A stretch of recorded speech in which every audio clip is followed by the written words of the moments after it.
السلام عليكم ورحمة الله وبركاته. حكم الاحتفال بليلة الإسراء والمعراج. بليلة الإسراء بمعراج النبي صلى الله عليه وسلم ولسما يجوز هذا الرغبتن كمكة وبيت المقدس جوز هذا الرغبتن عامت تطبقوا لذا ጉዳይ ላይ احتفال ማድረግ በዓል አድርጎ ማክበር فلا ريب أن الإسراء والمعراج آية من آيات الله العظيمة الدالة على صدق رسوله محمد صلى الله عليه وسلم. إسراء والمعراج የሚባለው የነብዩ ሰለላሁ ዐለይሂ ወሰለም ወደ ሰማይ ያደረጉት ጉዞ የነብዩ ሙሐመድ አለይሂ ሰላቱ ወሰላም እውነተኛ ነብይ ለመሆናቸው በጣም ትልቅ ከሚባሉ ተአምሮች አንዱ ነው። وعلى منزلته عند الله جل وعلا ረሱል አለይሂ ሰላቱ ወሰላም አላህ ዘንድ ያላቸውን ደረጃ የሚያመላክት ነው። የአላህን ችሎታ ሱብሓነ አለዚ አስራ ቢዐብዲሂ ለይለን ሚነል መስጂዲል ሐራም ኢለል መስጂዲል አቅሷ። ያ ጌታ ጥራት ይገባው ባሪያውን ሙሐመድን አለይሂ ሰላቱ ወሰላም ከመስጂዲል ሐራም ሩቅ ወደሆነው መስጂድ ወደ መስጂዲል አቅሷ ወደዛ የወሰደ እንዲሄድ ያደረገ የሆነ ጌታ ምስጋና ጥራት ይገባው ይላል። አለዚ ባረክና ሐውለሁ ቤተል መቅዲስ ዙሪያውን ይባረክነው የሆነ ይላል። ለምን ሊኑሪየሁ ሚን አያቲና ኢነሁ ሰሚዑል በሲር። ተአምራታችንን ልናሳየው ሙሐመድን ወደዛ ወስደነዋል ይላል አላህ ሱብሓነሁ ወተዓላ። ከቤተል መቅዲስ ደግሞ ወደ ሰማይ ያደረጉት ጉዞ ሚዕራጅ ይባላል። ነብዩ ሰለላሁ ዐለይሂ ወሰለም ወደ ቅርቡ ሰማይ ከዛ ወደ ሁለተኛ፣ ሶስተኛ፣ አራተኛ፣ ሰባተኛ፣ አምስተኛ፣ ስድስተኛ፣ ሰባተኛ ሰማይ ድረስ ሄደዋል። አላህ ሱብሓነሁ ወተዓላ ወስዶታል። ፈከለመሁ ረቡሁ ከሄዱ በኋላ አላህ አናግሮታል ከሰባቱ ሰማይ በላይ። ለምን አህባሾች ይህን አታምኑም ታዲያ? አላህ ነብዩን ሰለላሁ ዐለይሂ ወሰለም እናንተ ሚዕራጅ መውሊድ እያላችሁ ከማክበር ይልቅ እስቲ መጀመሪያ ሂደዋል፣ አላህ አናግሮታል ከሰባቱ ሰማይ በላይ። ለምን አላህ እዛ ሲያናግራቸው አላህ እዛ መሆኑን ለምን አታምኑ? ከሰባቱ ሰማይ መሆኑን በላይ መሆኑን ለምን አታምኑ? ግን እናንተ በቢድዓ የዲን ተቃራኒ ሆናችሁ ነው ምን ጊዜም የምትገኙት።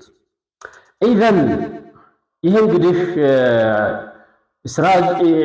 ኢስራእና ሚዕራጅ የሚባለው ነቢያችን አለይሂ ሰላቱ ወሰላም በመጀመሪያ ሁወ አንሶሁ ናሲ ሊናስ ከሰው ሁሉ ለኡመታቸው መካሪ መልካም ነገር አሳቢ ናቸው።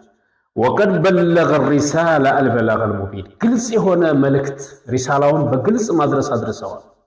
ወአደል አማና አማናቸውን አድርሰዋል።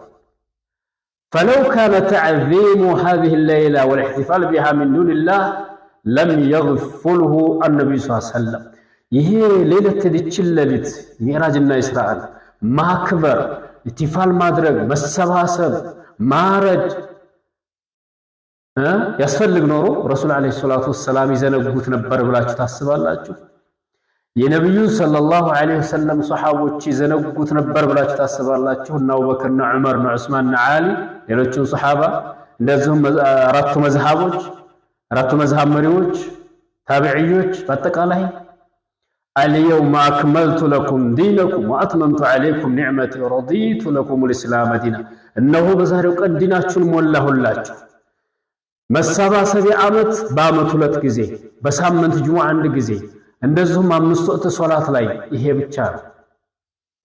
ከዛ ግን ሚዕራጅ ነው የተወለዱበት ነው ወደ ሰማይ የወጡበት ነው እያሉ እየደነሱ እየጨፈሩ ማድር ከባድ ነው።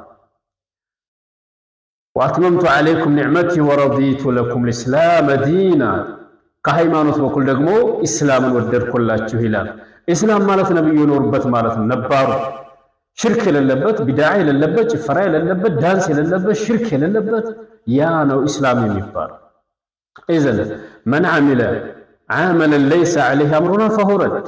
የኛ ትእዛዝ የሌለበትን ነገር የሰራ ሰው ተመላሽ ነው፣ ረድ ነው፣ ህገ ወጥ ነው።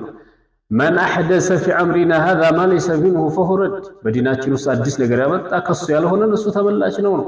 ኢዘን ሌይለቱል ሚዕራጅ የነቢያችን አለይሂ ሰላቱ ወሰላም ወደ ሰማይ የወጡበትን እናከብራለን ብሎ ማለት ቢድዓ ነው። ሚዕራጅ ማክበር ማንና ክብር አለ።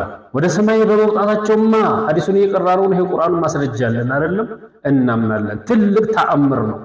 ግን ትልቅ ተአምር የተሰራበት ነው ተብሎ ደግሞ እሳቸው ያልሰሩትን ቢድዓ አምጥቶ ሚዕራጅ ነው ብሎ እንደገና ቅጠል እየበሉ ሲደንሱ ማደር ይሄ ኡማውን ማደናገር ነው። ዲን ያልሆነን ነገር አዲስ ቢድዓ ማምጣት ፈጠራ ማምጣት ነው።